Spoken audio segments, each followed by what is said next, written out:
বাবু, আমরা যে জুস খাইলাম না, ওইখানে 500 টাকা হয়েছে। 500 টাকা হয়েছে? তাহলে দিয়ে আসো বিল।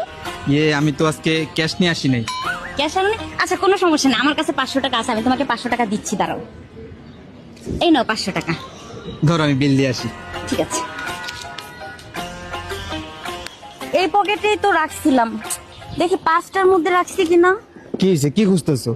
ওই যে আমি 500 টাকা নিয়ে আসছিলাম না বাসা থেকে বের হওয়ার সময়, আমার জমানো টাকা থেকে। তোমাকে না দেখাইলাম সকালবেলা যে আমি আমার জমানো টাকা থেকে 500 টাকা নিয়ে যাচ্ছি, কিন্তু ওই টাকা না একটু আগে তুমি আমারে দিলা?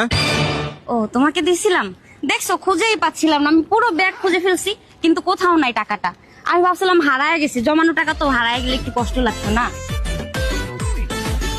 বাবু দেখো না ওই যে ফুচকা, চলো না আমরা ফুচকা খেয়ে আসি। ফুচকা খাবা?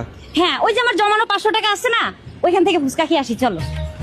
ও শিট বাবু, আমি তো ভুলেই গেছি টাকাটা যে আমি ভিতরে তোমাকে দিছিলাম। জমানো 500 টাকা তোমাকে দিছিলাম, আমার মনেই নাই একদম। আচ্ছা চলো ফুচকা অন্য সময় খাবো। এই যে দেখ, তোর ভাই আজকে বাসা থেকে টাকা নিয়ে বের হয়নি, তো আমার জমানো টাকা ছিল, আমি ওইখান থেকে তোর ভাইয়ের আজকে 500 টাকা দিলাম। মনে কর আমার যদি জমানো টাকাটা না থাকতো তাহলে এখানে একটা ঝামেলা হয়ে যাইতো না। এটা একটা কমন সেন্সের ব্যাপার না, টাকা পয়সা না নিয়ে যদি বাসা থেকে বের হয়। রাখো, আসো বাসে আসো। আমার কাছে 500 টাকা জমানো ছিল বিদায় তো আমি দিতে পারছি, তাই না? এই জন্যই তো কিন্তু ঝামেলাটা হয়নি। কই রাখলাম টাকাটা আমি? কি হয়েছে বাবু, ঘর দুয়ারের অবস্থা কি লেগা? তুমি আসছো ফিরে এসে বা না, তুমি ঘর দুয়ারের কি অবস্থা করে রাখছো? বাবু ওই যে আমার জমানো 500 টাকা। 500 টাকা?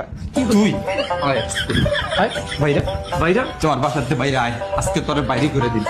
বাবু বের হবো, তার আগে বলো আমি কি করছি। কি করছি মানে একটা লাথি দিন। তুই আমারে 500 টাকা দিয়া না হইলো 500 বারের উপরে কইছস, তোমার কেমন বুঝা?